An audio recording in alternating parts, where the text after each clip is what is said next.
I started out of high school working on the Great Lakes as an ordinary seaman. Mm-hmm. As a matter of fact, my very first job was with the Boblo Company, the steamer St. Clair. I worked there for quite a while through college, different ships, and then I met a young lady, and she told me that if I went to sea, she may or may not be there. So I quit sailing with the day I got married, and the only job I could get at the time was working for an insurance company, and since I was familiar with ships and ship construction, they assigned me to apprentice as a Marine surveyor. Oh my gosh. And that continued for 20-some years, and then I started my own company. Right. So she included sailing on the Great Lakes as going to sea.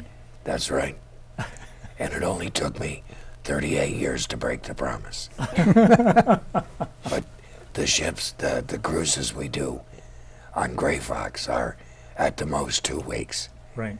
And that gives us both a little break. Sure. After 50 years of marriage. Oh, I see. After we brought it to Detroit and had it commissioned. Draft in the Erie Canal at that time was 23 feet. We had already taken the mast down, but our air draft with the lights and the radar and side lights was way too high. So we had to contract in Troy, New York.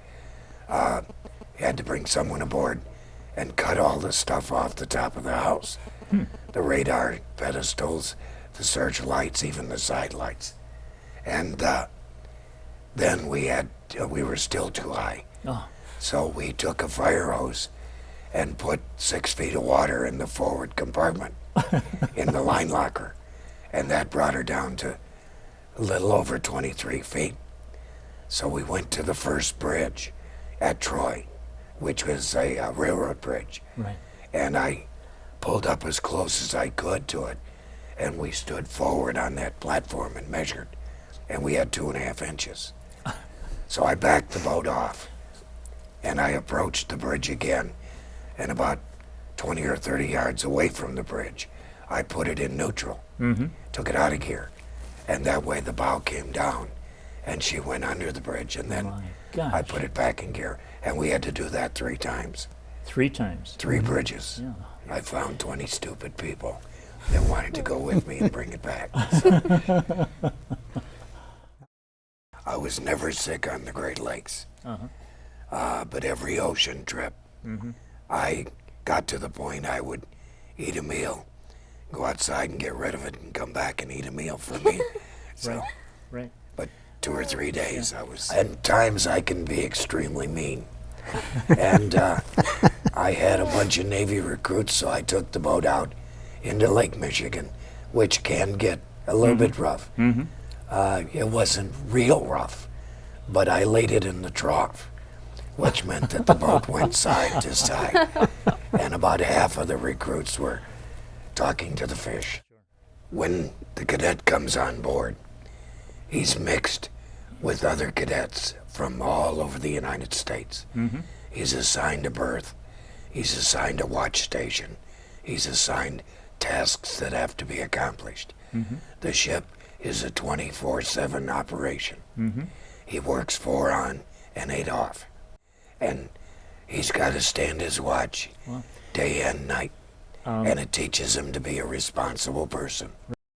They have several jobs: forward lookout, aft lookout, knob, quartermaster, helmsman. I want to make sure they all have every single task to do. Right.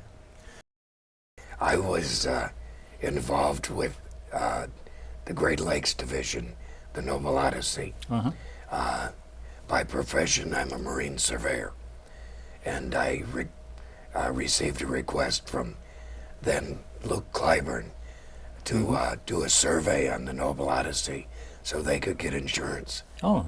And once I saw what the program involved, I was hooked. Wow. The hook was way down here. Right. And so I joined the Great Lakes Division. That's great. And it's been fun ever since. I think it's one of the best kept secrets that there is.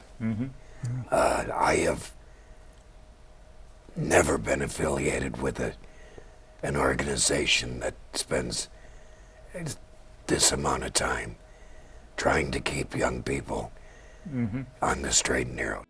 It is a great responsibility, Right. you know, but the success story is when the parent, Right. you know, I got a really nice blurb in the paper the other day.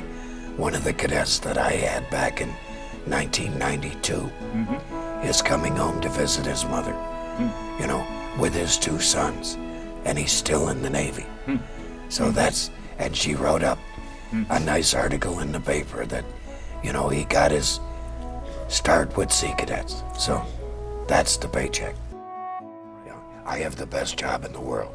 And what is that? I sit in the captain's chair, drink coffee, and tell people what to do. So we did a good job. Sure.